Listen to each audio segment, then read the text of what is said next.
juga dalam banyak hadis digambarkan tentang hal-hal seperti ini.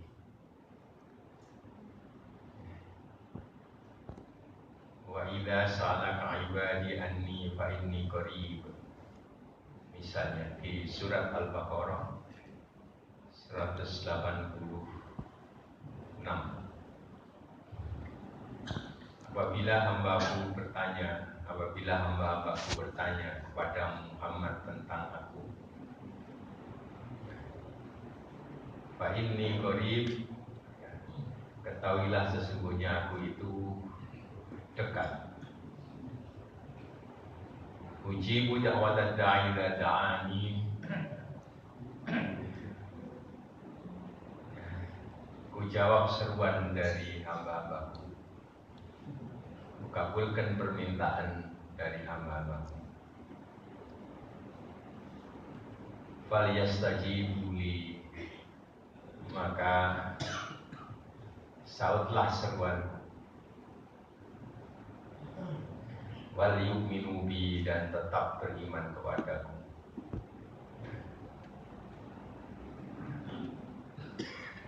Falyastajibu li wal yu'minu bi, hendaklah mereka itu menjawab seruanku, dan hendaklah tetap mereka itu beriman.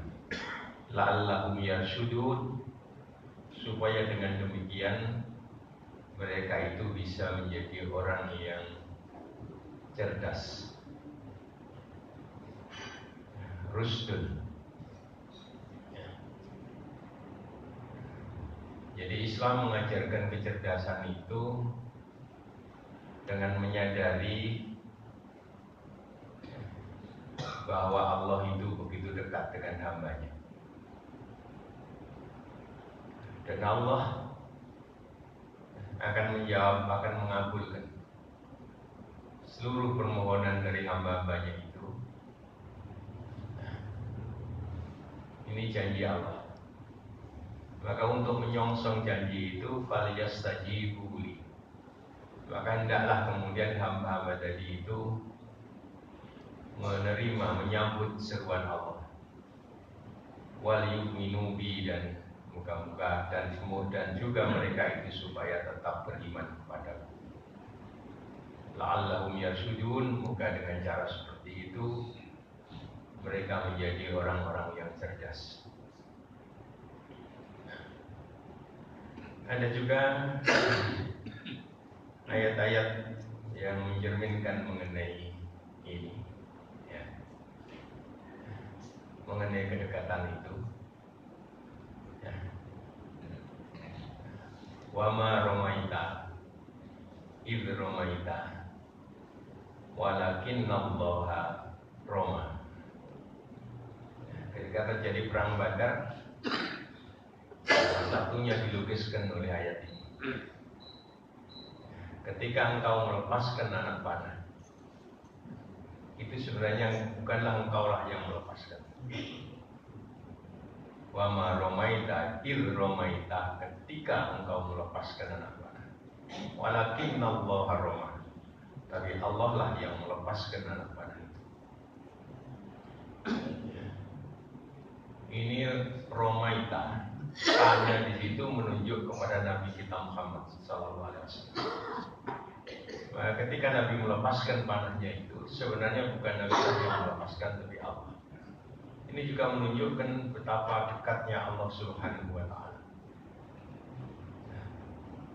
Ada juga hadis qudsi yang riwayat Bukhari dan juga riwayat Muslim misalnya.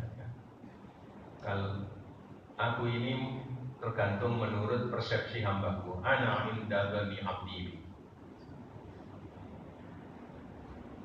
Kalau hambaku mendekatkan diri kepadaku satu jengkal, tidak taqarraba ilayya abdi, ya, shibran, taqarrabtu ilaihi ba'd, saya akan mendekatkan lebih cepat lagi, yaitu satu hasta.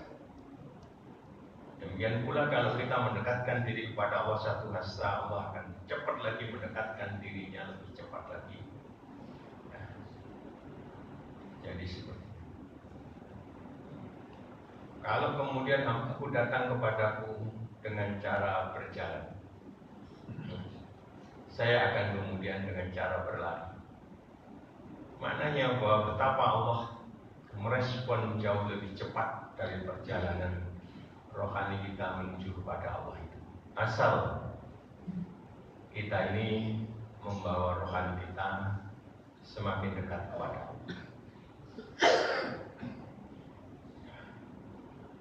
Nah, inilah yang disebut dengan tasawuf. Maka tentu dalam konteks yang seperti ini, semua orang Islam harus menempuh perjalanan ini. Ada gambaran fafirru ilallah.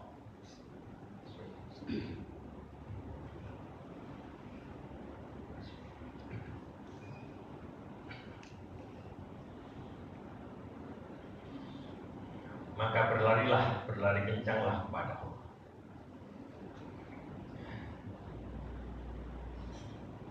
Nah, berlari kencang kepada Allah itu antara lain dilukiskan oleh Ibnu Qayyim.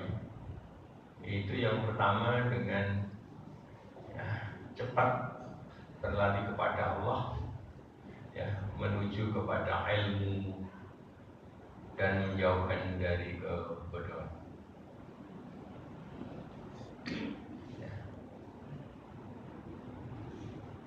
Kenapa?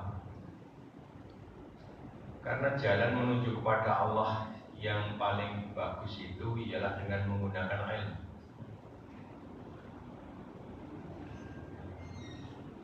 Di surat Fatir ayat 28 itu Allah menyatakan innama yakhsyallaha min ibadihi ulama. Yang benar-benar takut kepada Allah dari hambanya itu ya ulama. Man humul ulama? Siapa ulama itu? Di ayat 27, 28, 29 surat Fatir itu digambarkan. Yang pertama ialah orang-orang yang sampai kepada Allah dengan cara memahami fenomena alam. Memahami fenomena alam menghasilkan pengetahuan alam. Tidak cukup berhenti pada pengetahuannya, tapi pengetahuannya tadi membawa yang bersangkutan kepada Allah. Ungkapannya alam taro annallaha anzala minas samaa'i ma'an. Soal turunnya langit, turunnya hujan dari langit, air, itu hanyalah fenomena alam. Masih ada banyak fenomena alam, gunung-gunung, wa minal jibali judatun bidun dan sebagainya. Yang kedua kemudian di 28-nya ada ungkapan an-nasir wa minan nasi. Maka kita memahami, yang kedua memahami mengenai manusia, memahami ilmu-ilmu sosial, ilmu-ilmu imani orang. Tapi sekali lagi itu hanya sarana. Kalau sarana itu tidak menyampaikan yang bersangkutan kepada Allah, nggak akan pernah menjadi ulama. Di ayat 29-nya kemudian innal ladzina yatluna kitab Allah. Maknanya memahami kitab Allah. Yang ketiga.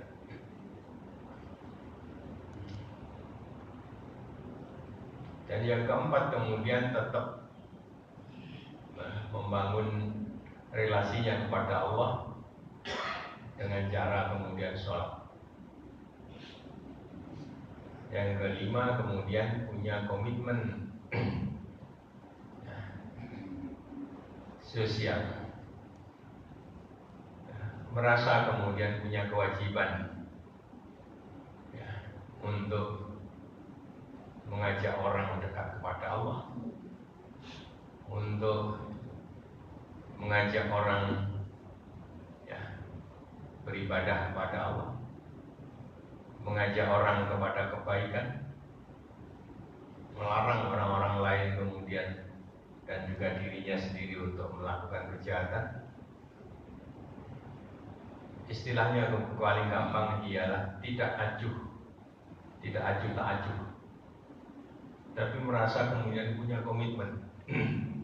Maka 5 hal inilah gambaran secara tidak langsung mengenai ulama, karena di ayat 28-nya ada ungkapan innama yasyallahu min ibadihi.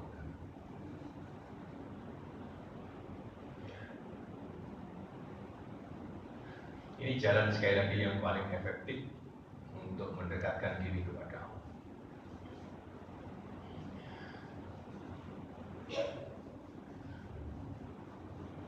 Seluruh ilmu pengetahuan itu menunjukkan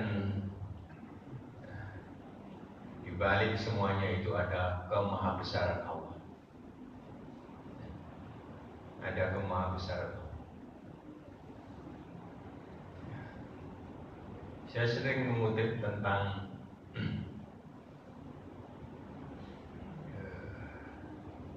Stephen William Hawking. Stephen William Hawking itu menjadi ikon ilmu pengetahuan modern.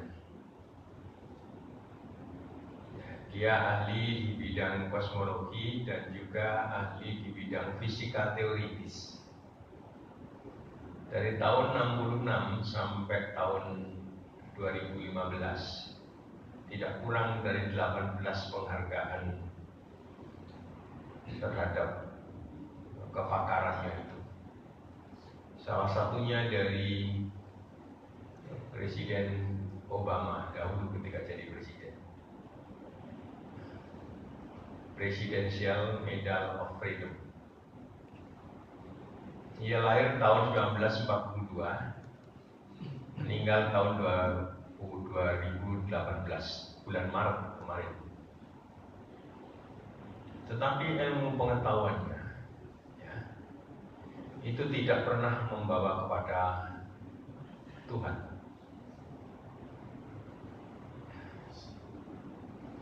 Ia lihat alam semesta yang begitu teratur, demikian pula hukum-hukum fisika yang begitu luar biasa, ya. Itu kemudian justru dia sampai pada pandangannya, ya, keteraturan semuanya itu tidak memerlukan turut campurnya Tuhan.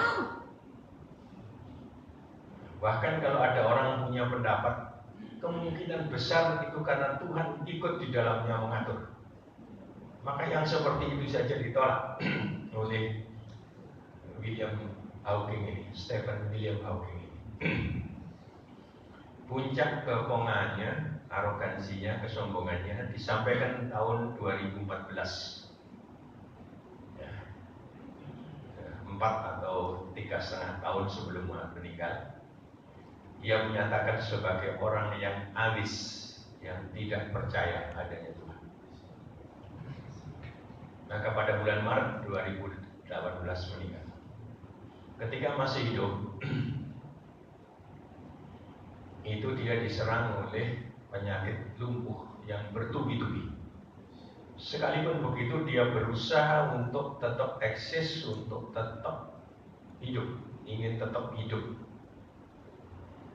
Nah, sekarang setelah meninggal ini, menurut keyakinan kita sebagai orang-orang yang percaya kepada Allah, maka ia sedang menuai pandangan-pandangannya, pikiran-pikirannya, termasuk pandangannya bahwa tidak ada Tuhan.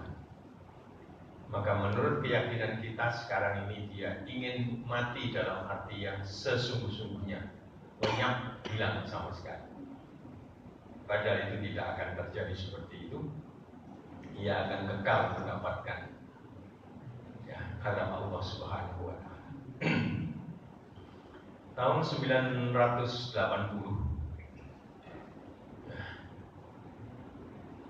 lahir seorang anak yang kemudian dikenal dengan nama Ibnu Sina. Nanti meninggal pada tahun 1038. Ibnu Sina ini seorang filosof. Ia dikenal sebagai komentator terhadap pandangan filosof Aristoteles.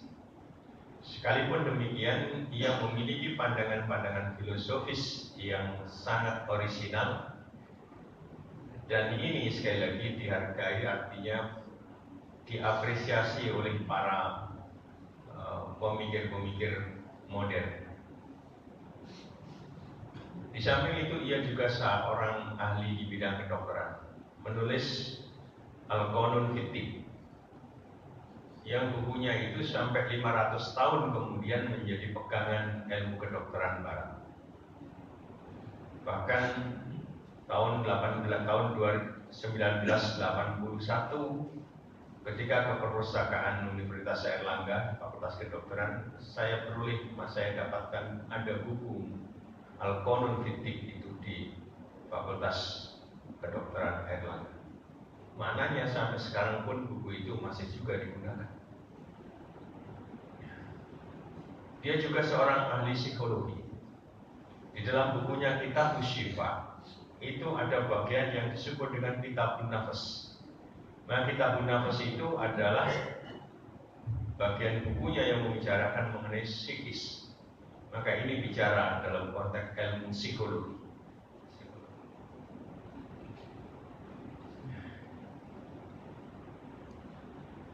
Kitabus Syifa mencerminkan secara keseluruhan, apalagi ada bagiannya Kitabun Nafas itu. Nah, Kitabus Syifa itu adalah buku mengenai pengobatan, ya, di situ, mengenai penyembuhan, dan penyembuhannya itu digantungkan kepada Allah. Dalam kitab dalam Al-Qanun Fittibnya itu bersifat fisikalinya, tapi kemudian yang menentukan bukan fisiknya, tapi yang menentukan adalah psikisnya. Maka psikisnya begitu kemudian dibedah, terutama di Kitabun Nafasnya tadi. Tapi kemudian itu semuanya diarahkan sekali lagi untuk sehatnya batin itu dengan cara berhubungan dengan Allah itu. Insya Allah kalau kita ini berusaha dekat dengan Allah Subhanahu Wa Taala, insya Allah kita ini juga akan mendapatkan kesehatan fisik kita itu akan mengikuti kesehatan batin kita.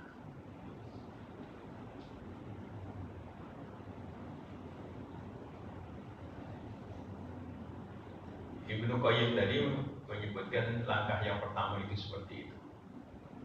Ya.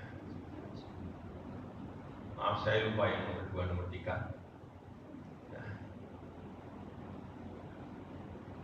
Rasanya sudah ada di kepala saya ya.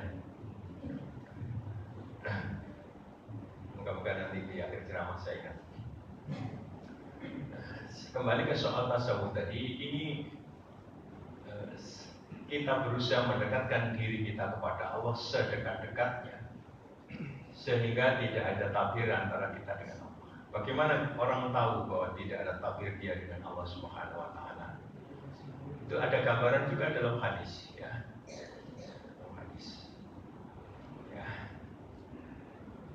Amal yang paling aku sukai kata Allah, itu ialah ketika hambaku melaksanakan segala yang kufardukan kepadanya. Jika kemudian hambaku itu menambahkan dengan amal-amal nafilah, dengan yang sunnah-sunnah, ya, maka dalam konteks yang seperti itu nanti akhirnya lesannya adalah lesan, gambarnya begitu, ya. Pendengarannya adalah pendengaranku. Bahkan Allah katakan tangannya juga tanganku, kakinya juga kakiku. Tentu tidak kita pahami secara antropomistik ya dalam konteks ini. Yang kita ingin katakan ialah mananya seseorang itu kemudian selalu dalam naungan Allah Subhanahu Wa Taala.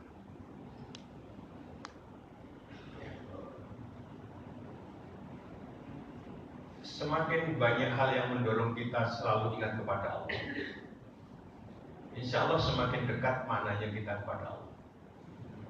Kalau kemudian kita melupakan ini, melupakan Allah Subhanahu Wa Taala, jelas selalu kita ini semakin jauh dari Allah Subhanahu Wa Taala. dalam perjalanan psikis seperti itu, ya, karena sekali lagi bukan fisiknya kita yang dekat dengan Allah itu, tapi psikis kita, jiwa kita itu. Ya. Bukankah ruh itu miruhilah, miruhihi, miruhi. Ya. Maknanya sebenarnya ada perjalanan balik. Jadi ungkapan inna lillahi wa inna ilaihi raji'un, ya. Inna lillahi, kita ini milik Allah, kita ini berasal dari Allah. Wa inna ilaihi raji'un, inna lillahi, ya, kita ini semuanya itu adalah milik Allah. Ruh kita berasal dari Allah, milik Allah. Wa inna ilaihi raji'un, dan kepadanya lah kita kembali. Nah, yang kembali apa? Ya, ruh kita itu. Wa inna ilaihi raji'un. Ya. Ini harus menjadi pendirian kita dalam hidup, harus menjadi bangunan mindset kita yang utama. Ya. Karena kita sudah menyatakan itu, wa inna ilaihi raji'un. Maka dalam proses kemudian kita kembali rujuk kepada Allah itu, ya, dengan cara mendekatkan psikis kita kepada Allah itu, kita sedang mengalami sebuah perjalanan psikis. Kalau perjalanan fisik kita itu tidak perlu dipikirkan, tidak perlu dirancang, ya, itu akan sampai, pasti akan sampai. Dan tubuh kita dari tanah ya akan kembali ke tanah. Sudah nggak usah pakai dipikir panjang-panjang, ya. Itu akan sampai juga. Akan sampai juga. Cuma siapa yang lebih dulu dan siapa yang kemudian, nah itu soal yang lain, ya. Tidak selalu yang tua lebih dulu, ya. Nah, tapi psikis tidak bisa automatically, kemudian kembali, ya. Maka harus ada perjalanan kita yang betul-betul, ya, kita program untuk semakin dekat kepada Allah. Kadang-kadang kita ini lihat ada orang-orang tua, walaupun mungkin tidak selalu fisik itu menunjukkan psikisnya, ya. Itu ada yang pakainya tidak karu-karuan dan sebagainya, ada yang masih pakai anting dan sebagainya, sudah sepuh dan sebagainya. Pikiran kita kemana perjalanan psikis? Moga-moga sih itu salah pandangan kita, ya. Moga-moga itu tidak, ya, karena tidak selalu yang ada di luar itu menunjukkan yang di dalam, ya. Tidak selalu. Ya. Masih banyak juga yang kemudian senang joget-joget, kan juga masih banyak, ya. Di Malang itu ada TV apa itu, ya, sering nampilkan yang sepuh-sepuh dan seperti itu. Hemat saya sekali lagi itu harus kita rancang. Nah, dalam perjalanan itu ada kondisi-kondisi, ya. Psikis kita itu adalah kondisi-kondisi, ya. Nah, kondisi-kondisi itu dalam bahasa sufi, dalam bahasa tasawuf disebut dengan hal, ya, hal, ya. Jadi seperti itu. Kerinduan kita kepada Allah itu kan tebal tipis, ya. Kadang-kadang rindu, kadang-kadang tidak. Nah, Hanzalah itu pernah menyatakan kepada Abu Bakar, saya ini munafik, ya. Lalu Abu Bakar, kenapa?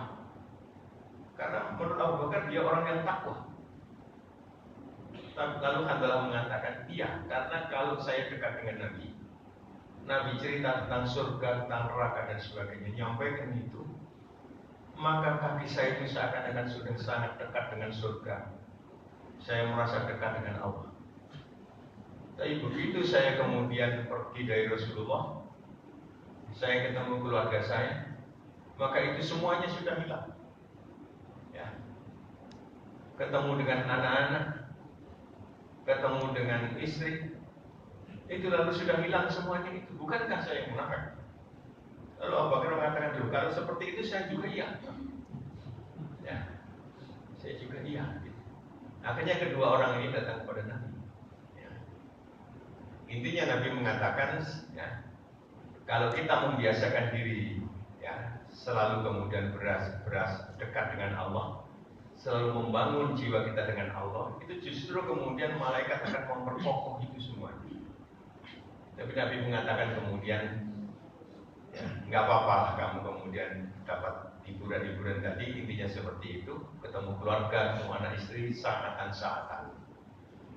Maknanya boleh kemudian sekejap-sekejap lalu kita ini menghibur diri, ya, seperti itu. Jadi karena itu kemarin BWM itu miladnya itu termasuk mengundang Cak Londong. Nah, ketika malamnya ke PP, IPP kemudian juga mengundang FIPAD. Ya, tapi itu di akhir-akhir. Tapi moga-moga dengan cara itu juga kemudian baik Cak Londong tadi, baik DAP itu juga bagian untuk menguji batin kita ini. Apakah kalau kita terhibur seperti itu lalu lupa pada Allah atau tidak? Ya, saya sampaikan di milad di Universitas Muhammadiyah Surabaya hari Ahad kemarin.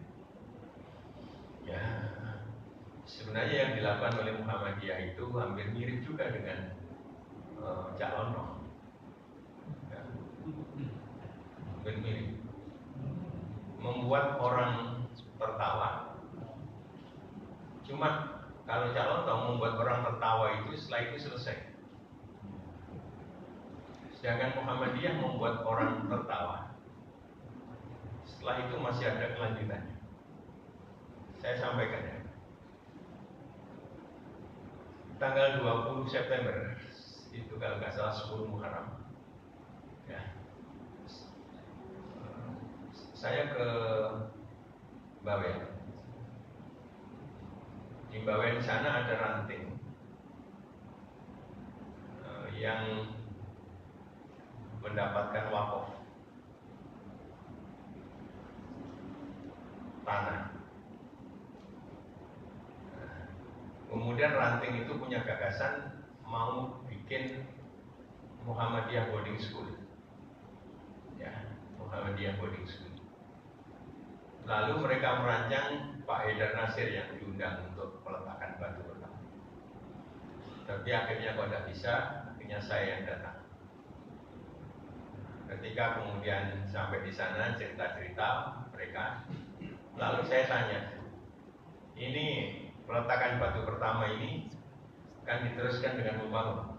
Ya tentu Pak. Lalu sekarang ranting punya uang berapa? Mereka senyum-senyum, tapi senyumnya kecut, ya, nggak punya Pak. Nah, ketika itu kemudian disampaikan, orang-orang tertawa, termasuk jenengan dari tertawa, ya. Tapi saya percaya itu yang nanti berkelanjutan. Akhirnya terwujud. Cabang Rogot sana, Surabaya sini ya, itu juga begitu diberitakan orang. Orangnya pesan supaya dijadikan lembaga pendidikan. Maka di maka rapat pimpinan itu. Kemudian karena tanahnya tidak luas, maka harus dibangun tingkat. Akhirnya dirancang 3 tingkat. 3 tingkat dihitung habisnya 5 miliar. Nah, mereka punya uang 5 juta. Tahu tuh jenengan? Jadi berarti Muhammadiyah itu bikin orang tertawa, ya, dan harus bikin orang tertawa seperti itu. Ya. Hampir dapat dipastikan ketika kita tertawa itu sebenarnya ngolok-ngolok kan. Punya uang 5 juta kok mau bikin 5 miliar. Ya 5 miliar ya. Dari mana? Itu kan bikin masalah ya. Bikin masalah. Di surat At-Talaq akhir ayat 2 dan awal ayat 3 itu ada jawabannya itu. Ya. Justru kita harus melakukan hal seperti itu untuk uji kita, apakah kita takwa atau tidak. Sebab di ayat itu dikatakan, wa may yattaqillaha yaj'al lahu makhraja wa yarzuqhu min haitsu la yahtasib. Ya. Barang siapa yang bertakwa kepada Allah, ya, Allah akan pecahkan masalah-masalahnya, akan berikan jalan keluar. Wa yarzuqhu min haitsu la yahtasib, bahkan Allah akan membackup, memberikan rezeki yang tidak pernah mereka sangka, tidak pernah ia sangka. Nah, begitu diputuskan bikin 3 tingkat tadi itu kedengaran oleh Pak Sukadiono. Ini rektor Universitas Muhammadiyah Surabaya. Entah dari universitas itu atau dari kantong beliau sendiri, maka dibantu 25 juta. 5 juta langsung melompat menjadi 30. Ya, 30. Dan pasti juga tidak pernah bayangkan akan dapat seperti itu. Pak Suko punya tetangga namanya Pak Teguh. Nah, Pak Teguh ini menyumbang 500 juta. Jadi sudah berapa? 530 juta. Dan 3 bulan atau 4 bulan yang lampau ketika kami resmikan, ya, itu masih jadi 1 tingkat, tapi sudah menghabiskan 1,5 miliar. 1,5 miliar. Saya tanya dari mana tambahnya itu? Nah, ternyata dipinjami oleh Pak Teguh tadi, ya, hampir 1 miliar. Saya tanya, lalu bayarnya? Mereka senyum-senyum, senyum-senyum juga. Lalu katakan, alhamdulillah Pak. Wah, saya merasa wah ini dimulai dengan alhamdulillah pasti berita baik. Ya, alhamdulillah Pak Teguh itu bilang nanti kalau sudah punya murid cicil. Nah, tapi tentu masih ada yang 2 tingkat, 3 tingkat belum diapa-apakan. Ya. Nah, jadi ya, makanya ketika kita mengajak lontong itu kita juga menyadarkan kepada orang-orang Muhammadiyah, termasuk juga orang-orang Islam seluruhnya, bikin yang seperti itu. Ya. Ini hampir mirip Nabi ditertawai juga oleh orang-orang Kibar Quraisy yang saya sampaikan dulu itu. Ya. Meruntuhkan kekuasaan Mekah saja tidak bisa. Lalu Nabi mengatakan baik orang Arab maupun orang Ajam, termasuk juga Persia dan Romawi, kekaisaran dua kekaisaran yang besar itu akan menjadi bagian dari kekuasaan Islam. Ya, orang tertawa. Ya, kesini. Nah,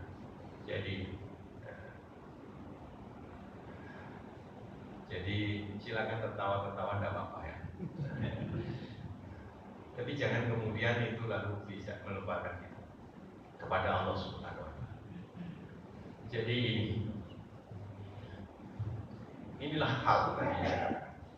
Ya.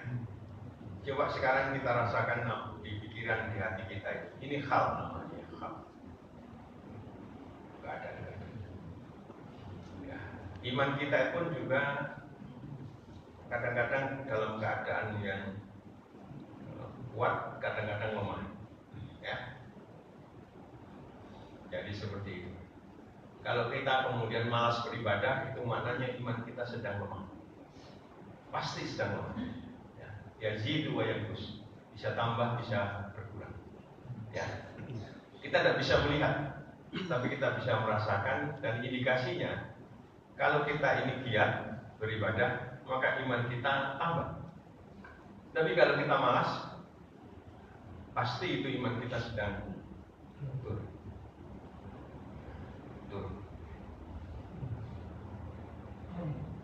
Kalau ngajinya 1 jam, nah, kalau naik 1,5 jam, nah imannya naik.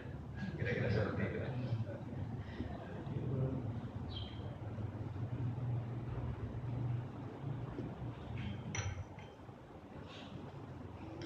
Yang kedua, di samping ada hal seperti itu ada perjalanan psikis kita itu akan sampai pada titik-titik.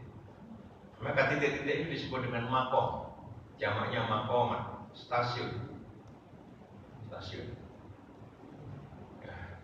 Karena perjalanannya itu panjang, kita kita ada stasiun-stasiun yang dibahas, yang dianalisa oleh para ahli mengenai ilmu tasawuf itu. Saya ambil yang paling simpel dan kemudian tanpa mempersoalkan perdebatan satu sama lain tentang itu. Yang pertama itu taubat. Jadi kita harus menuju, ya, jiwa kita itu kepada kita harus sampai pada titik saya harus bertaubat. Kita harus bertaubat. Ya. Secara umum yang kita pahami, taubat itu ialah taubat dari dosa. Ya. Dan taubat itu sangat diapresiasi oleh Allah Subhanahu wa taala. Ya. Kalau ada seorang pemuda taubat, maka Allah lebih menyukai orang muda yang taubat. Walaupun Allah juga tetap suka pada orang tua yang taubat. Tapi kalau tua taubat itu ya sudah pantas lah ya. Sudah pantas lah. Ya. Tapi kalau orang muda kemudian taubat, hebat itu ya, hebat. Jadi di situ. Ya. Nah, tentu sangat celaka kalau sudah tua lalu nggak tobat-tobat ya. Tobat. Ya. Jadi di situ. Dan kenapa diapresiasi? Karena tobat tidak gampang. Tidak gampang. Tidak gampang tobat.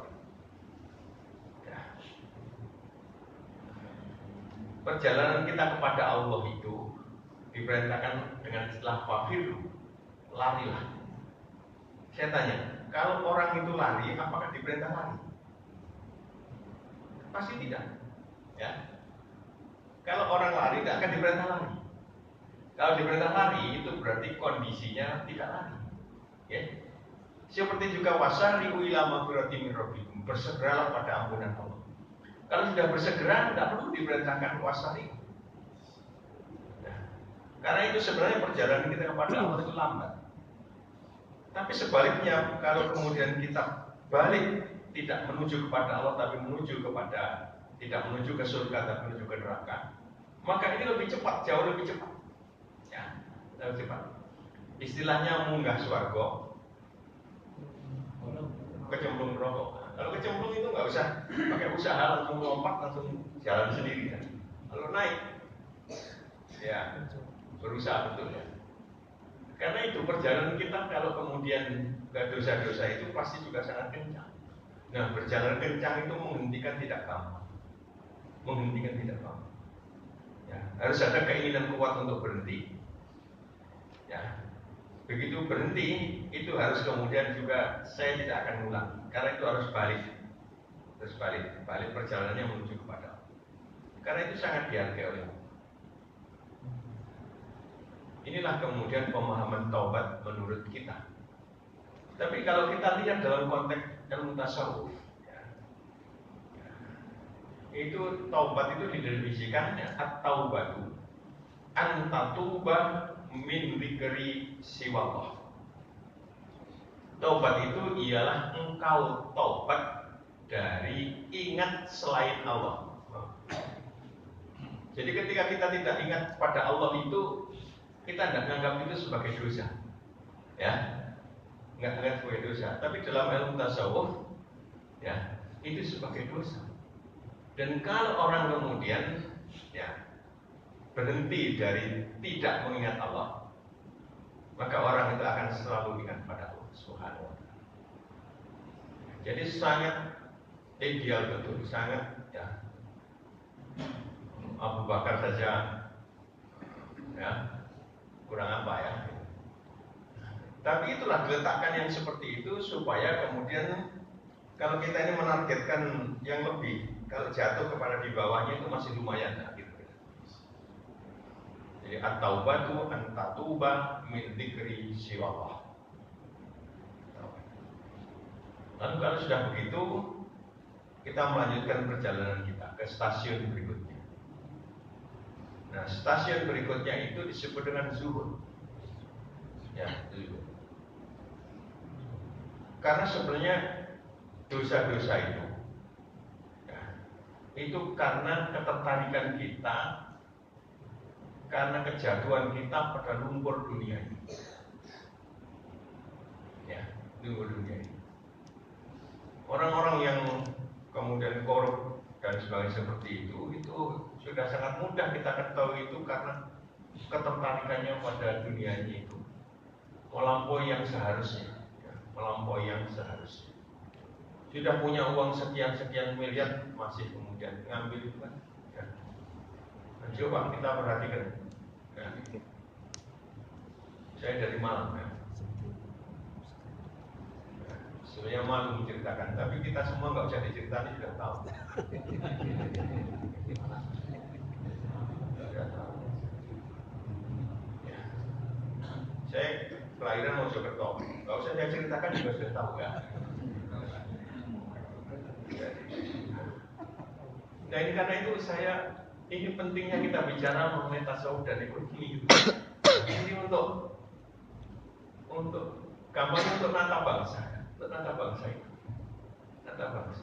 Kita ini sebenarnya kita ini sudah ada anggarannya yang dibuat oleh Allah. Sudah ada anggarannya itu, ya.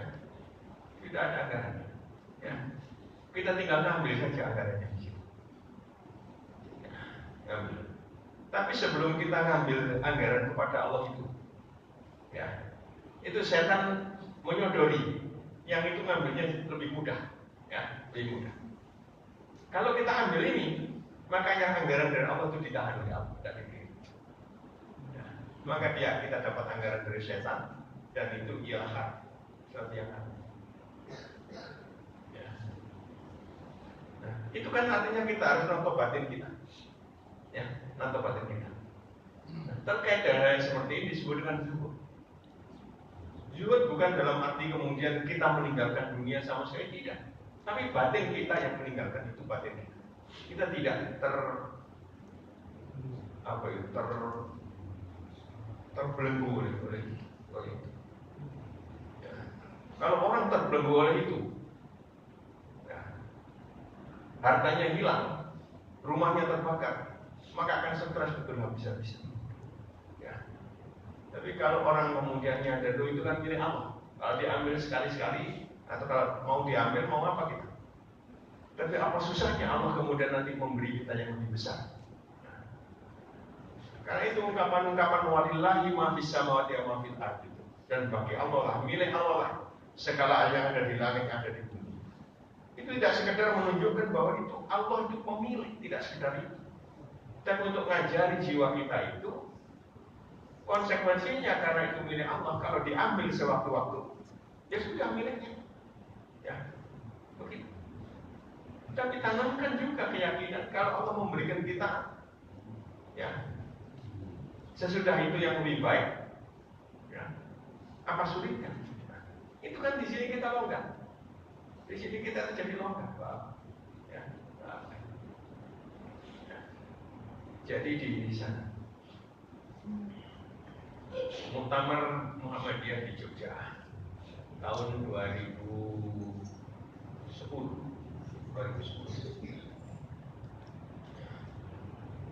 Saya pulang dari muktamar itu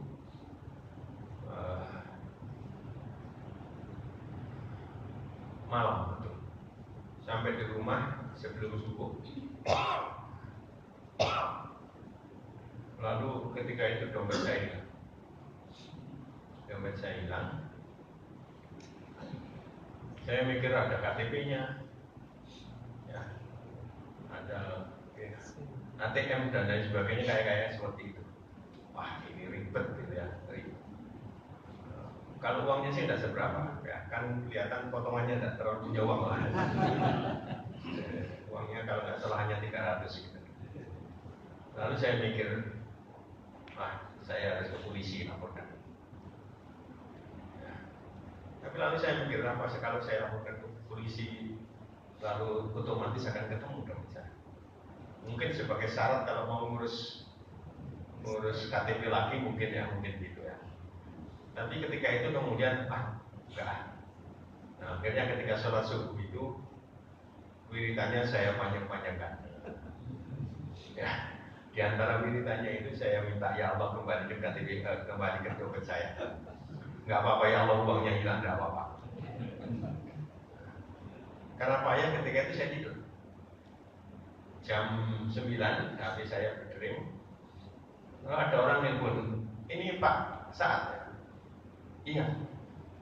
Pak ini saya dompet Bapak ini ya ada di tangan saya di terminal Pak. Ada di terminal. Ya, saya pakai baju ini ya, itu dompet Bapak ambil. Nah, saya ambil dompetnya. Uangnya tidak ada. Karena tadi saya ngomong nggak apa-apa ya Allah uangnya hilang.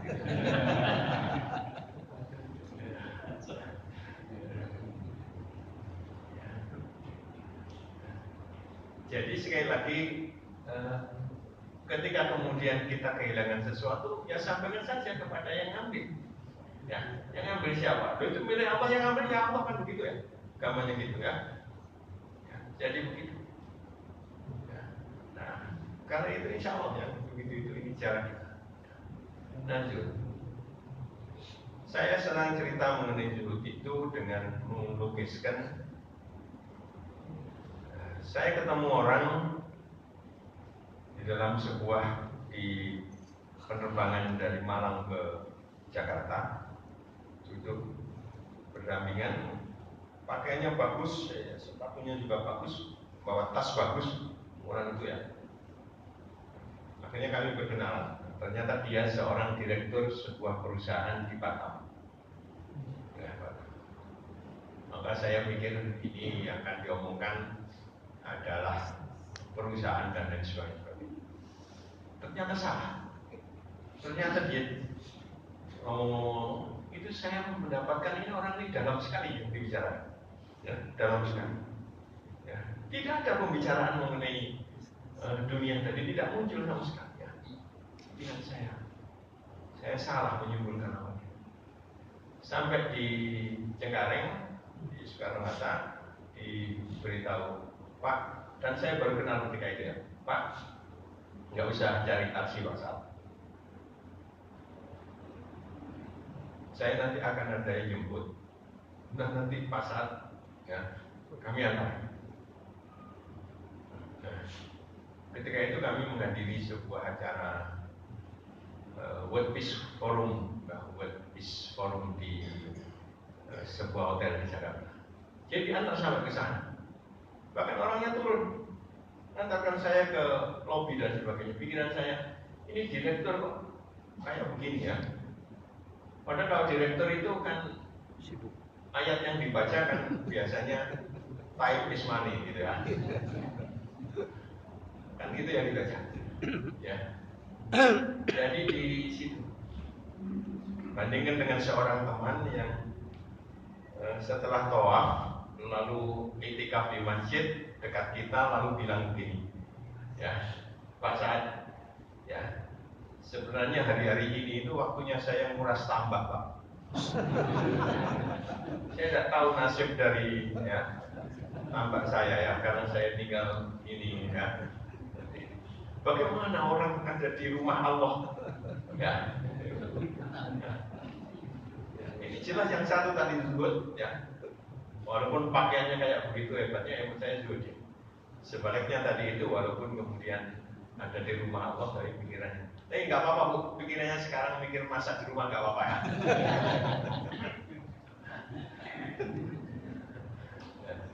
Jadi yang seperti itu. Nah, ini terminal kedua. Terminal ketiga, ya setelah berikut itu orang tentu harus membangun qanaah. Qanaah itu harus sampai pada stasiun qanaah. Qanaah itu merasa cukup apa yang telah dia dapatkan dan merasa itulah yang terbaik yang diberikan oleh Allah. Qanaah itu untuk hasil, untuk proses tidak boleh ada qanaah. Ya, untuk proses itu hari ini harus lebih baik daripada hari kemarin. Itu proses, bukan hasil. Ya, bukan hasil, proses. Kalau dulu kita kemudian ya Nun sewu, tidak pernah sholat malam. Nah, lalu berikutnya setelah itu sholat malam. Nah, inilah kemudian proses, bukan hasilnya sholat.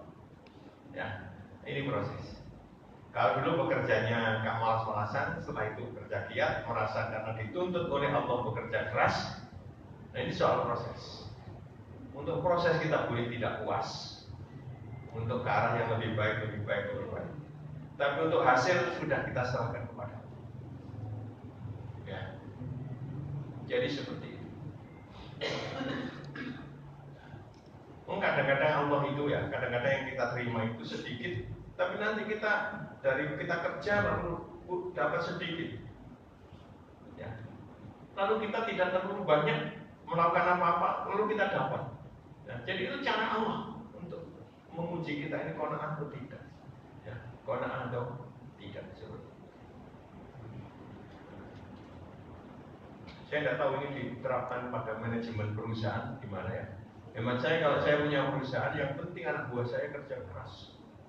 Ya, kalau kemudian hasilnya tidak seberapa dan sebagainya, nggak apa-apa, nggak usah dikasih target sekian. Ya. Boleh dikasih target, tapi nanti ketika target tidak tercapai, tanya sebabnya. Ya, kalau dia sudah melakukan kerjaan keras, ya sudah, ya, nggak apa-apa. Ini, ya. Jadi ini namanya qanaah. Nah, stasiun berikutnya yang tawakul. Dalam bahasa Indonesia tawakal. Dalam bahasa Arabnya ialah tawakul. Ini masdar dari tawakkala ya tawakkalu tawakkulan. Ya, jadi tawakkala ya tawakkalu tawakkulan. Ya, dari huruf wawu kaf lam asalnya. Ya. Tawakal itu menyerahkan urusan kita itu sepenuhnya kepada Allah.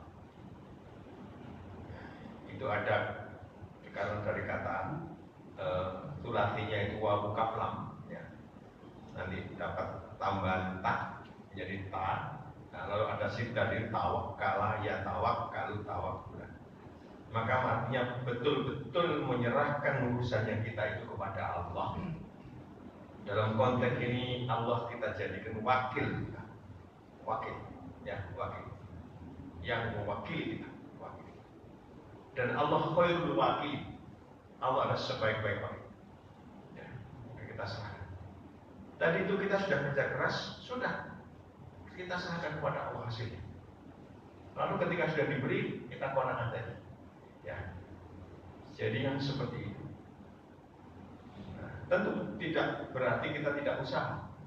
Sahabat tanya, ya Rasulullah, apakah saya ikat unta saya ini ataukah tidak saya ikat, saya tawakal kepada Allah? Tidak saya ikat. Nabi mengatakan, ikat sesudah itu engkau tawakal kepada Allah. Artinya berusaha dulu. Sudah itu diserahkan kepada Allah. Dan kalau kita seperti itu, jiwa kita enak, tenang, ya, tenang. Ya, jadi gitu. Dulu ketika di Gresik, saya tinggal di rumah saya di pinggir jalan raya besar, jalan provinsi. Anak-anak ketika itu masih kecil. Di belakang rumah itu ada tambak, ada jublang, tambak. Ya, anak kecil. Dan di sini nggak tenang, ya, nggak tenang. Tapi kemudian kalau begini terus gimana? Akhirnya ya kita ajari anak itu. Ya, kita berusaha, kita ajari bagaimana nyebrang, bagaimana kita jalan di belakang dan sebagainya begini. Setelah itu tawakal kepada Allah. Ya, tawakal kepada Allah. Ya, selesai. Tapi kalau di sini kita khawatir dan sebagainya, ya. Jadi seperti itu. Nah, ini kan tawakul. Betapa pentingnya tawakul kepada Allah. Sesudah kita berusaha, lalu kita tawakal. Sebab ya terakhirnya itu di tangan Allah. Ya, di tangan Allah. Ya. Wa may yuslim wajhahu ila Allah wa huwa mu'minun. Ya. Faqad istamsaka bil urwatil wuthqa wa ila Allahi aqibatul umur. Di surat Luqman ayat insyaallah 22 atau 21 atau sekitar itu.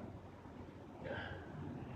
Barang siapa yang menghadapkan, menyerahkan, ya, wa may yuslim wajhahu, orientasi hidupnya kepada Allah, sudah dia berusaha kemudian sudah diserahkan kepada Allah, ya, wa may yuslim wajhahu Allah, bahwa mukminun, dan kemudian dia yakin kepada Allah itu, ya, karena itu diserahkan tadi, itu. Wa may yuslim wajhahu Allah bahwa mukminun faqad istamsaka bil qurwatil wuthqa. Benar-benar orang itu telah punya pegangan yang sangat kokoh. Wa ilallahi aqibatul umur, maka kepada Allah lah, di tangan Allah lah akhir segala sesuatu itu. Ya. Nah, jadi seperti itu. Insya Allah enak di sini kita. Ya, tawakal kepada Allah. Ya. Karena sekali lagi, ketika pikiran kita itu memikirkan yang khawatir begini, justru kita jadi sakit. Jadi sakit. Ya. Ada salah seorang di BWM itu yang sering sakit-sakitan. Saya perhatikan itu dia sakitnya itu dia ciptakan sendiri. Ciptakan sendiri. Karena apa? Karena begini khawatir. Makan ini khawatir, makan itu khawatir, dan sebagainya. Sudah tawakal aja, dimakan aja ya.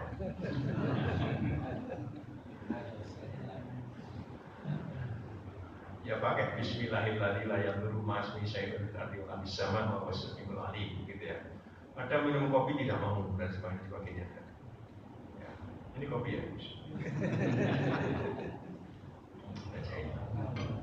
Kalau saya sih sebenarnya tidak berani minum kopi warna hitam itu ya, karena khawatir tambah hitam ya. Maka nanti kalau beli lagi jangan hitam-hitam begini ya, supaya nggak hitam dicampur dengan susu. Sedikit susu gitu kan, nanti tambah hitam ya. Ya ini ya. Nah, ketika ini sudah dilalui, tawakal itu sudah dilalui, ya, maka suwi berjalan suwi tadi sampai pada yang disebut dengan fana. Fana itu hilang, lenyap. Kalau tadi pada zuhud itu dia melenyapkan dunia. Harus saya ingatkan bahwa kita tidak berarti kemudian melenyapkan dunia itu lalu kita nggak bekerja, nggak makan atau pakaian yang jelek-jelek, bukan itu kan. Dan kemudian tapi fana itu lebih dasar lagi. Fana itu menghilangkan diri. Ya, meninggalkan diri. Kalau orang masih menunjuk-nunjukkan dirinya, itu belum ada fana, pasti belum ada fana. Ya, pada fana. Ya. Nah, kemarin Cak Lontong memuji Jenderal Sudirman. Ya, jadi ini Panglima Besar ya TNI, dan itu dari Hizbul Waton, dari Muhammadiyah, dulu seorang guru. Ya, kata Cak Lontong. Ya, ini betul-betul Jenderal Sudirman itu tidak pernah update ya. Update status itu ya. Dia itu jalan ya cari, kemudian lewat hutan, lewat kampung-kampung begitu ya. Nah, kata itu kalau Pak Jerman update ya segera ketangkap oleh tentara Belanda katanya. Karena dia akan mengatakan saya sekarang pada posisi ini. Bahkan katanya walaupun banyak jalan Sudirman, Pak Sudirman tidak pernah lewat jalan itu. Menghibur juga ya.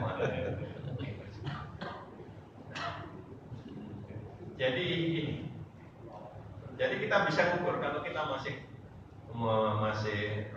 menonjol-nonjolkan diri dan sebagainya itu, ya itu sekali lagi itu masih belum kita mana. Kalau kita sudah merasa bahwa yang betul-betul eksis itu hanya Allah saja, ya, karena manusia itu betapapun hebatnya posisi-posisi yang ada itu semuanya dari Allah. Ya, kalau diambil sewaktu-waktu. Kalau orang yang biasa menonjol-nonjolkan diri, suatu hari jabatannya itu selesai, maka terjadi yang disebut dengan post power syndrome itu. Kan terjadi seperti itu. Ya, tapi kalau orang kemudian merasa itu jabatan dan sebagainya itu tidak menjadi pikirannya dia, bahwa kemudian dia menjadi yang di depan dan sebagainya, insya Allah nggak apa-apa. Ada seorang jenderal yang namanya Khalid bin Walid kalau tidak salah ya. Itu pada masa Umar Ibn Khattab memimpin peperangan, hebat, menang di sana menang. Nah, akhirnya dipecat oleh Umar. Ketika dipecat itu kemudian dia berperang, ditanya gimana hati perasaan. Jawab, saya berperang bukan karena Umar. Ya, jadi kalau dulu kemudian diangkat menjadi jenderal itu juga dia bukan kemudian dia perang karena merasa menjadi jenderal dan sebagainya. Ini orang tidak punya, ada terjadi power itu. Insya Allah ini cara kita nata hati kita itu. Ya. Pak Din Samsudin itu jadi ketua umum pimpinan pusat Muhammadiyah. Setelah itu jadi ketua ranting ya. Nggak ada di situ power syndrome-nya, juga diurus nantinya dan sebagainya. Ya. Jadi di situ. Ya, saya tidak tahu yang lebih zuhud itu Pak Din Samsudin atau Pak Safi Mari. Ya. Pak Safi Mari itu ya naik sepeda butut, ya, beli nasi bungkus, ya, termasuk ketika dulu ada di PP di Jakarta itu, ya, biasanya kalau sore itu beli 2 nasi bungkus. 1 bungkus di bawah, tapi dia beli makan di sana. Lalu yang satunya ini untuk sahur, untuk sahur. Kata Pak Malik, Pak Malik Pajar, ketua umum PB, bawa nasi bungkus. Suatu hari bersama-sama dengan pimpinan PBNU diundang pada acara di istana, yang Pak Sawi menggunakan kijang butut, yang PBNU menggunakan versi. Ya. Maka ketika sampai di ada protokol di situ, Pak Sawi bilang, mobil taruh di sana, terus taruh jauh di sana, ya, jauh di sana. Ya Pak Sawi jangan dari sana. Ini protokolnya nggak tahu bahwa itu Pak Sawi gitu ya. Ya, jadi gitu. Beliau tidak mau menyusahkan, beliau sangat sederhana. Ya, jadi seperti Pak Din Samsudin lain lagi. Ya, Pak Din Samsudin itu kalau datang di Jawa Timur, kita ini diundang sama beliau. Ya, diajak makan, diundang. Ya, beliau tinggal di hotel, diajak undang. Lalu kita ngomong sampai malam, kadang sampai jam 1 dan sebagainya. Sekalipun kita sudah begini-begini, beliau tidak ambil peduli ya. Kalau masih ingin ngomong terus ya. Tapi kalau saya memilih bergaul, saya lebih senang dengan Pak Din Samsudin. Sebab kalau dengan Pak Safi paling diajak makan nasi bungkus aja gitu ya. Karena kan diukur dengan dirinya gitu ya. Dirinya. Jadi di situ sekali lagi kedua-duanya tentu ada positif negatifnya ya, positif negatifnya. Karena kadang-kadang orang masih mengukur itu dari segi tampilan, seperti yang protokoler tadi di istana tadi. Jadi seperti ini Pak. Tapi hemat saya kedua-duanya juga tidak dalam, insya Allah sudah pada posisi fana itu, tidak memperhatikan itu. Bahkan dengan enak juga Pak Din mundur dari jabatan sebagai utusan presiden bidang kerjasama antar agama atau apa gitu. Jadi ini Pak. Nah, ketika ini stasiun ini sudah kita lampaui, ya, maka kemudian likok ada pertemuan, ya. Selama kita masih membawa embel-embel kebanggaan pada diri kita, ya, kita tidak akan ditemui oleh Allah Subhanahu wa Ta'ala. Ya. Tapi kalau kita kemudian berserah diri sepenuhnya sudah kepada Allah, sudah bahkan kita merasa begitu rendahnya di hadapan Allah, bahkan kita merasa kita ini tidak ada, maka Allah sambut itu. Allah terjadi likok. Maka kalau sudah likok ini berarti sudah perjalanan kita itu sudah di ujung betul ketemu dengan Allah. Tidak ada pemisahan antara kita dengan Allah. Ini mengenai garis besar saja mengenai tasawuf. Ya. Sekarang kita bicara ekonomi, tapi tergantung jenengan masih kuat atau tidak. Tapi begini saja ya. begini saja. Saya, kami tanggal 20 Oktober kemarin sampai 27 ke RRT, dan itu sudah ketiga kalinya. Ya. Tahun 2010, 2017, 2018. Kita punya hubungan baik dengan teman-teman baik di NU, PWNU maupun juga teman-teman di PT. Ya, PT ini perkumpulan Islamnya saudara-saudara kita yang Tionghoa. Ya, kita punya jaringan baik, hubungan baik. Lalu ada pengusaha-pengusaha dari Tionghoa itu, teman-teman Tionghoa itu yang mendanai itu. Kita ke sana itu utamanya menghibah ke saudara-saudara sesama Muslim. Ya, jadi di sana. Setelah 3 kali ke sana, saya kok menyimpulkan begini. Kalau muncul di WA dan sebagainya mengenai Uighur itu ya, Uighur. Ya, itu pemerintah Cina itu seperti pemerintah-pemerintah yang lain. Kalau ada yang melawan, dia akan dihabisi. Ya, akan dihabisi. Karena musim-musim yang lain tidak. Musim-musim yang lain bahkan difasilitasi. Ke masjid-masjid yang sangat bagus-bagus ya.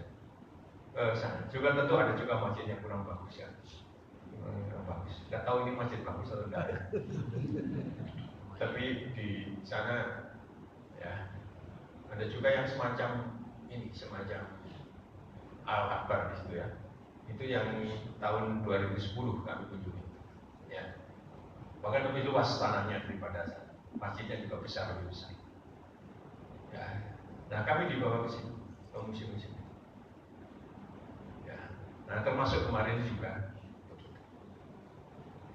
Nah, saya juga harus simpulkan negara RRT itu hebat. Ekonominya jelas juga hebat. Ya. Gampangnya begini, di jalan-jalan lihat mobil-mobil yang lalu lalang kayak apa. Yang dilarang itu banyak mobil-mobil Eropa. Ya. Mobil mewah itu berlalu lalang di sini. Ya. Jadi di sana.